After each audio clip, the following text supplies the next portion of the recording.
Ang malanding yun. Tili naman ni Ilara. At halos ibalibag ang laptop.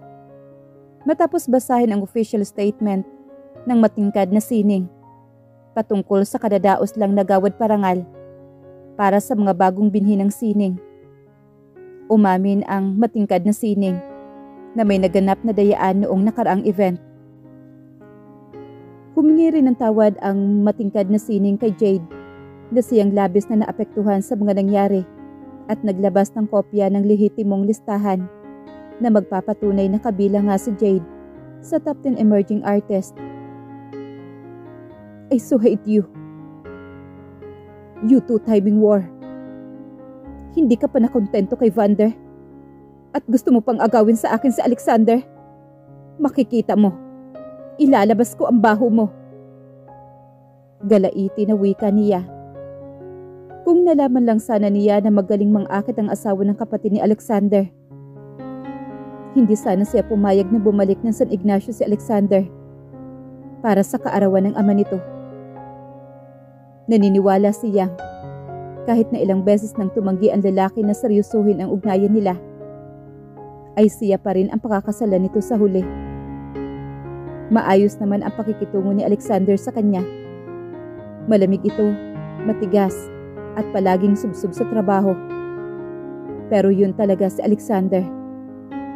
Pero mula nang bumalik ito ng San Ignacio, ay nagbago na ito.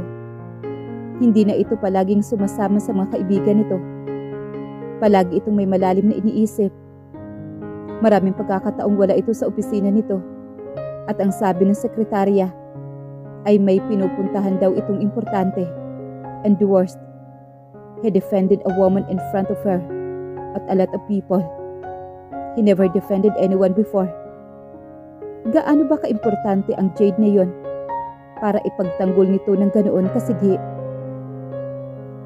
Inis niyang kinuha ang pinakamalapit na vase at inihagi sa sahig nang maalala ang mga sinabi ni Alexander sa kanya. Akin lang si Alexander. Matagal ko nang naihanda ang sarili ko sa magiging papel ko sa buhay ni Alexander bilang asawa niya. Hindi ako papayag na basta nilang masira ang mga plano ko dahil lang sa isang probinsyanang may asawang tao. Kinuha niya ang telepono at may numerong tinawagan. Ilara, anang boses lalaki sa kabilang linya. May ipapagawa ako sa'yo. Sumulyap si Jade kay Alexander na kampante pa rin nakaupo sa sofa. Nakadekwatro ito at matuwid ang pagkakaupo nito kahit na ilang oras na itong naroroon. Hindi ba ito nangangalay? Tumingin siya sa labas ng shop. Gabi na, magsasara na silang dalawa ni Mayeng. Sumulyap ulit siya kay Alexander na hustong bumaling sa kanya kaya naghugpong ang kanilang mga mata. Ngumiti ito. Mabilis siyang nag-iwas ng tingin para payapain ang kumakabog na dibdib. Anong oras ba uuwi ang lalaking to? Sa loob-loob niya. Hindi niya alam kung papaano ito palalayasin. Nagbugas siya ng hangin at lumapit sa pintuan. Pinalitan niya ng close ang signage at humarap sa asawa na matamang nakatitig sa kanya. Lumapit siya rito at tumayo sa harapan nito. Wala ka bang planong umuwi? Sa wakas ay tanong niya rito. Matiim siyang nakatingin dito at ganun rin ito sa kanya habang malambing na nakangiti sa kanya. Nakikita niya sa mga mata nito ang pantinding paghanga para sa kanya na panganga naman siya. FYI, hindi ka pwedeng matulog dito sa shop ko. Alam ko at wala sa plano ko ang matulog dito. Iyon naman pala eh, edi umuwi ka na. Inilahad nito ang kamay. Hindi niya naintindihan iyon. Ano ang ibig nitong sabihin? Nanlilimos ba ito? Mas mayaman pa ito ng dihamak sa kanya. Pero legal sila mag-asawa. Kaya kung ano ang pag-aari nito, ay pag-aari rin niya. Ibig sabihin ay mayaman din siya. Kinastigo naman niya ang kanyang sarili. Bakit ba pumasok iyon sa isipan niya? Wala siyang interes sa yaman ng mga valyente. In fact, he can file for annulment anytime. Pero ito ang nagmamatigas. Kung siya ang gagawa ng unang hakbang para ipawalang bisa ang kasal nila, alam niyang haharangin lang nito. Sa madaling salita, her husband should be willing to cooperate. Otherwise, walang mangyayaring annulment. Nasaan yung mga in-order ko sa'yo? Napaubo naman siya. Anong order ang sinasabi mo? Hindi namin kinuha ang order mo. Masungit na wika naman niya sabay ngisi rito. Hindi nagbago ang ekspresyon ng asawa niya. Nasa mga mata nito ang tila ba naaaliw sa kanya. Ano yan? Tanong naman niya. Nabayaran ko na ang 50 orders ko na hand-painted bags and purse. This is the receipt. Dalaglag naman ang panga niya. Hindi totoo yan. Ibinigay ko na ang full payment ko to your assistant.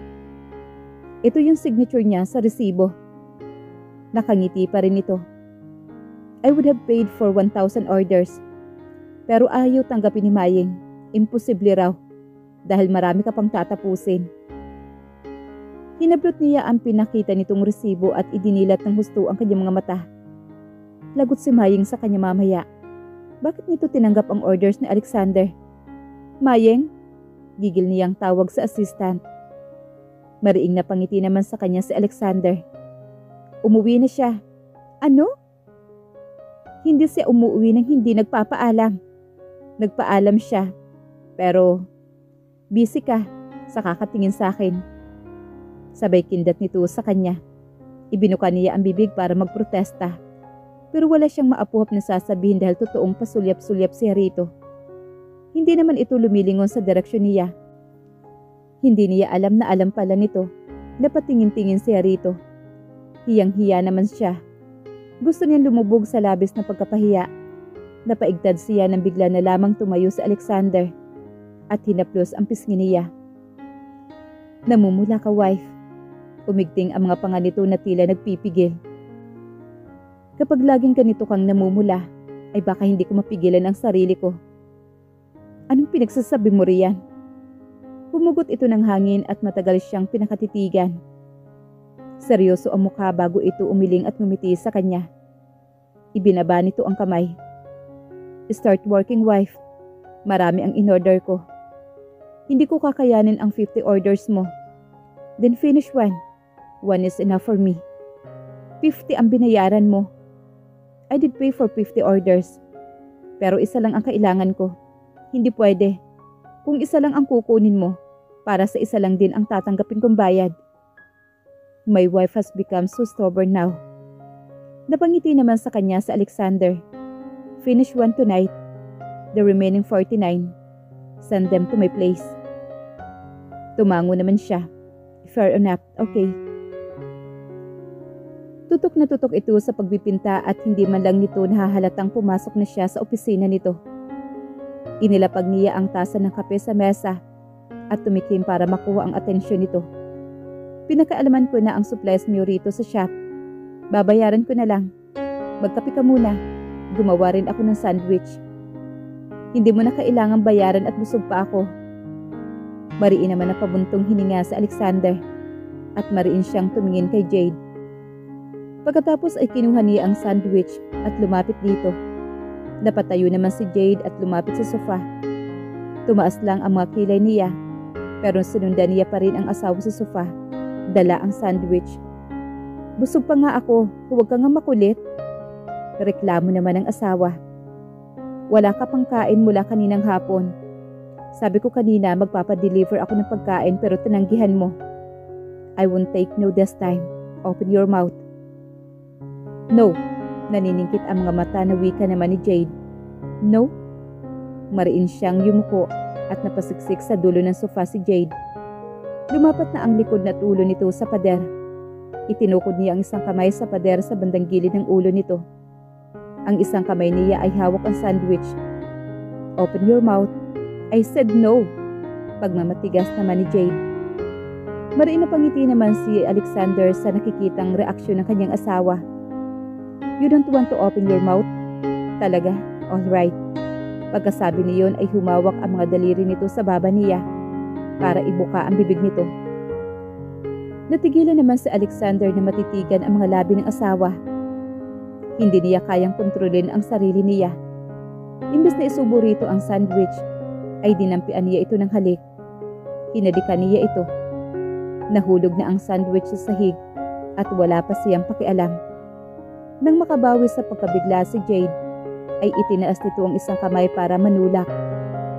Pero hinuli niya iyon at ikinulong ng higpit. Hawak sa kalalong diniinan ang paghahalik at paggalugad sa loob ng bibig nito. Ipinaramdam niya sa halik niya kung gaano niya namimiss ito. Hindi tumigil ang dila niya sa paggalugad sa bibig nito hanggang sa halos kapusin na sila ng hangin. Nang matapos ang halik ay hindi makatingin sa kanya si Jade. Mabilis lang itong tumayo at tumakbo papalabas ng silid. "Make a new painting for me." Anas ni Alexander pagbukas ni Jade sa gate. Nakatitig siya rito. Pinatungan lang nito ng roba ang pantulog. Nakapusod lang ang buhok nito na halatang minadali lang ang pagkakatali nito. Napanganga naman ang babae. Bumalik ito sa loob ng bahay para tingnan ang oras at nang humarap ulit sa kanya ay nakasimangot na ito. "Anong ginagawa mo rito, Alexander? 6:00 pa lang ng umaga, nababaliw ka na ba?" Namaywang naman ito. "At paano mo nalaman ang address ko?" Ngumiti naman siya. Nagkibit balikat at iminosyon ang dalang painting na pinasandig niya sa gilid ng gate. "Ito yung painting na hindi ko maipaliwanag kung anong ibig sabihin. I'm returning this painting to you." Kumunot naman ang noo nito. "Bakit?" "Dahil alam ko na ang mensahe sa likod ng painting na yan. And I don't like it." Umawang ulit ang mga labi ni Jade. Tumaas ang kilay nito na tila ayaw maniwala sa kanya. "One day, you will forget me. One sun around the four moons." Ibig sabihin isang araw. Then the identify. The I is actually a number 1. And the letters I, F, Y from the word identify. I forget you. Napasinghap naman si Jade. Did she really think he would figure it out? "Paano mo nalamang? Have you?" Putol naman niya sa sasabihin nito. "Ha? Have you forgotten about me? Nagawa mo ba akong kalimutan, Jade?" Sandaling hindi nagsalita ang babae. Huminga muna ito ng malalim bago muling ibinuka ang bibig. "Hindi mo na kailangan malaman kung ano ang niloloob ko, Alexander. I need to know, Jade. Because I am your husband. Sa papel, Alexander. And the paper doesn't state that I cannot fall for my wife." "Bakit ba bigla ka nila nagbago ng damdamin para sa akin, Alexander? What I feel for you was not love at first sight. I would really want to say that I have loved you since the first day I laid my eyes on you, but no. For me, you were someone I could trust. Maybe I like you, but it wasn't love then. Hindi ko alam kung kailan nagsimulang magbago ang damdamin ko para sa iyo. Kung noong may nangyari sa atin sa ilog, kung noong buntot ka ng buntot sa akin, o noong muli akong nagbalik sa San Ignacio. It was hard to tell. Pero isa lang ang nasisiguro ko, Jade. I have fallen madly in love with you, and there's no escaping these feelings. Mahal na kita. Alexander." Maingat niyang itinulak pabukas ang gate at bitbit ang painting. Ay pumasok sa loob ng bahay ni Jade. Natataranta ito at hinabol siya. Ipinatong niya ang painting sa sofa at humarap sa asawa. "Gumawa ka ng painting about eternal love at dalhin mo sa opisina ko. Ikaw ang bahala sa presyo. Kahit magkano pa. Sabihin mo lang. I'm willing na bayaran kahit na magkano." "Wala na akong oras para dyan, Alexander." Then, umupo siya sa sofa at ngumiti sa asawa. "I'll stay here until you said yes." "Bahala ka. Tumalikod ito at bumalik sa kwarto. Nakaligo na ito at nakapagbihis nang muling lumabas. Pumuwesto ito sa kusina, dala ang laptop at nagtitimpla ng gatas. Nakuntento lang siyang pagmasdan ng asawa.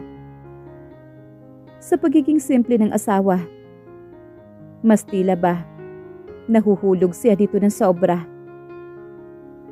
10 taon ang sinayang niya sa buhay nilang mag-asawa. Kumunot ang noo ni Jade habang nakatitig sa laptop. Nagtataka siya kaya nilapitan niya ito. Anong problema, Jade?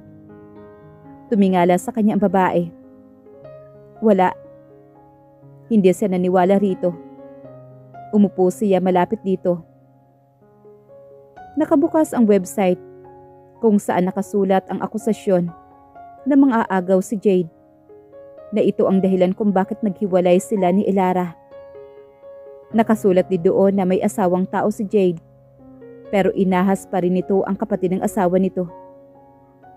Larawan nito at ni Jade, kasama si Vander.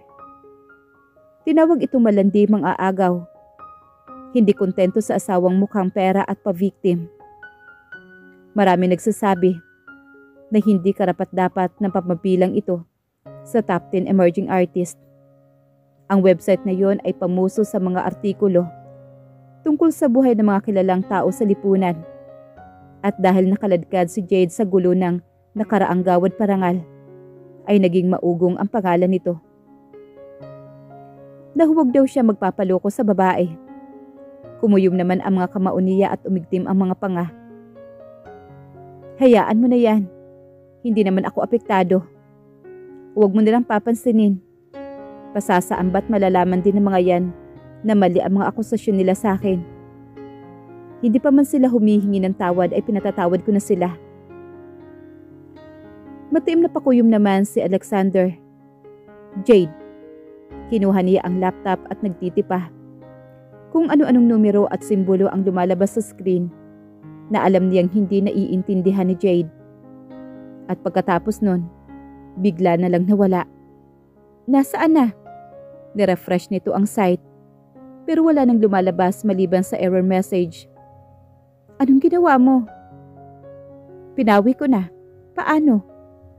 I have a special hacking skills, honey. Ngumiti naman siya sa asawa.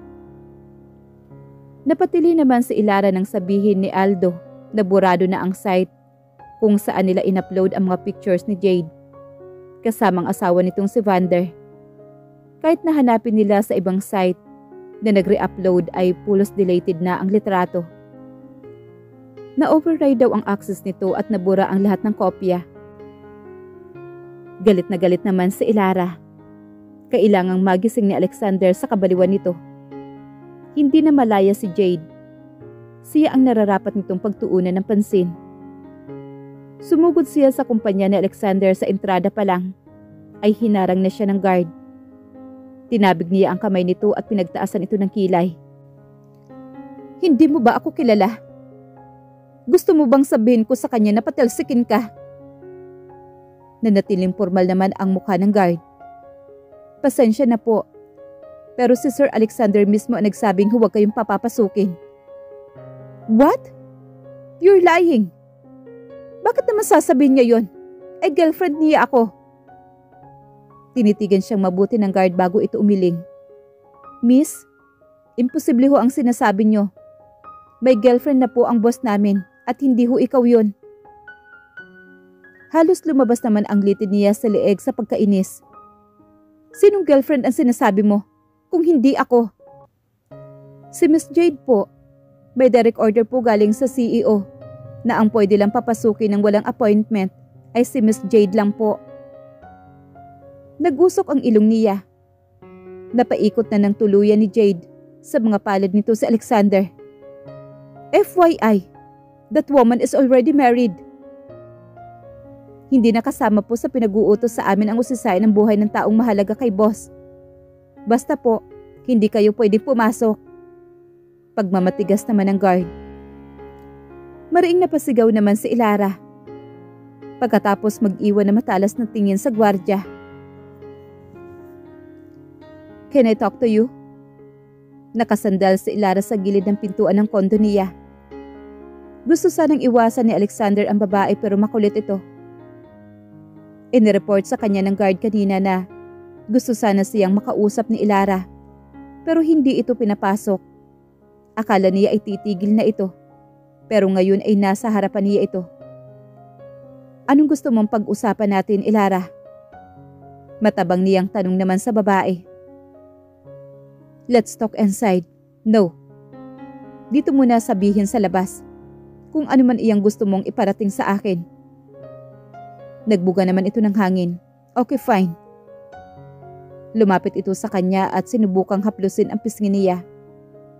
Pero mabilis niyang iniiwas ang mukha rito. What happened to us, ha, Alexander? There's no us, Ilara. Sa simula pa lang nilinaw ko na sa'yo. Hindi seryoso ang ugnayan nating dalawa. Oo, pero alam kong sa tamang panahon ay mahuhulog din ang loob mo sa akin. Ako lang ang hindi umalis sa tabi mo, Alexander. I never asked you to stay. Desisyon mong hindi umalis. Dahil mahal kita. Manhid ka ba? Para hindi maramdamang mahal na mahal kita. Hindi tayo pareho ng nararamdaman, Ilara. Bakit, Alexander? Nalilisik na ang mga mata nito sa galit. Bakit hindi pwede? Kung hindi mo ako kayang mahalin. Okay lang basta mangako kang ako lang ang babaeng pakakasalan mo. No. Tinaas niya ang kamay kung saan nakasuot ang wedding ring niya. I'm already married.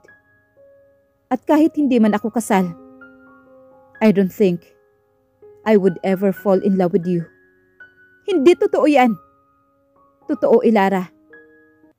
Natuod ang babae sa kinatatayuan nito. Hindi ka naman marunong magmahal. Bakit ngayon kung makapagsalita ka? Parang napakalaking bagay para sa iyo na mahal mo ang taong makakasama mo sa buhay. Dahil yun ang narealize ko. Masayang masaya ako na makakasama ko ang babaeng mahal ko. Sino? Sino ang babaeng pinakasalan mo, Alexander? Gusto sana niyang sabihing si Jade ang asawa niya. Pero kilala niya si Ilara. Guguluhin ito ang asawa niya. At iyon ang iniiwasan niya mangyari. Kailangan niyang protektahan ang asawa niya. Hindi ko kailangang sabihin sa iyo ang tungkol sa asawa ko. Umalis ka na, Ilara.